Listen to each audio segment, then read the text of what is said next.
এমন একটা মজলিস, যে মজলিসের মধ্যে আজকে তাকে এমন একটা মুকুট পরানো দেওয়া হবে, সেই মুকুটটা কাল হাসরের মধ্যে সারা সারা কিয়ামত ময়দানটাকে উজ্জ্বল করে রাখবে।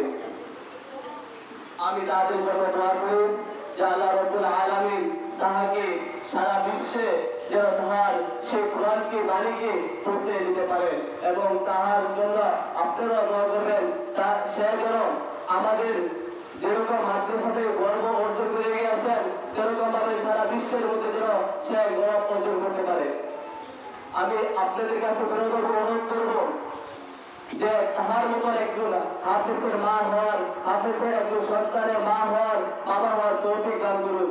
আমরা সর্বদা মেহনত করবো নিজের সন্তানকে নিয়ে আমি একজন হাফেজের মা হব, একজন আলেমের মা হব। নিজেকে একবার ভাবে দেখেন, আমি আর আপনাদের একজন হাফেজের বাবা হতে পারি, আমি আর আপনাদের একজন হাফেজের মা হতে পারি। আজকে আমার ওই দিনের কথা মনে পড়ে গিয়েছে, যেদিন আমাকে তাহার মতন পাগড়ি দিয়েছিল। সেদিন আমার বাবা, আমার মা আমার বুকে ধরে ধরে বলেছিল, বাবা তুমি আজকে আমার যত মেহনত আছে, যত ফসলা আছে, সকল কিছু মেহনতকে তুমি আমাকে আজকে উজ্জ্বল করে দিয়েছো।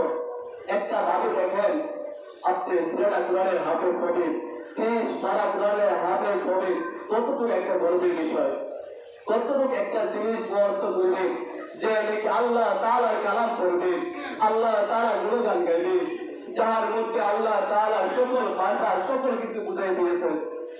একবার চিন্তা করে দেখেন, এরকম একটা মা হওয়ার, কত বাবা হওয়ার গর্বের বিষয়। একজন হাফেজের মা, একজন হাফেজের বাবা আমাকে, আপনি যখন রাস্তা দিয়ে হাঁটে যাবেন তখন আপনাকে কি বলবে? হাফেজের মা যাচ্ছে, হাফেজের বাবা যাচ্ছে, কতটুকু সম্মানের সাথে বলবে।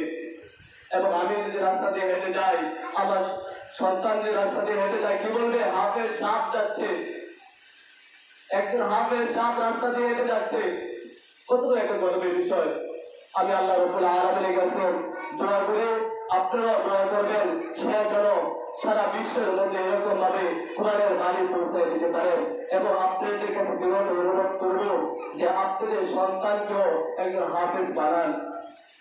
খয়রুকুম মান তাআল্লামাল কুরআন ওয়া আল্লামা। আল্লাহ রাসূলুল্লাহ সাল্লাল্লাহু আলাইহি সাল্লাম হাদিসের মধ্যে বলে দিয়েছেন, তোমাদের মধ্যে সর্বোত্তম ওই ব্যক্তি যিনি নাকি কোরআন মাজিদ শিক্ষা করবেন এবং অপরকে শিক্ষা দিবেন। রাসূল বলে গিয়েছেন, রাসূলের কথা মিথ্যা না, রাসূলের কথা যাই বলেছেন সব আল্লাহ তাআলার হুকুমে বলেছেন। এটা আল্লাহ তাআলার হুকুম, বিশ্বাস করতে হবে। দুনিয়ার মধ্যে যত কিছু লেখাপড়া আছে সকল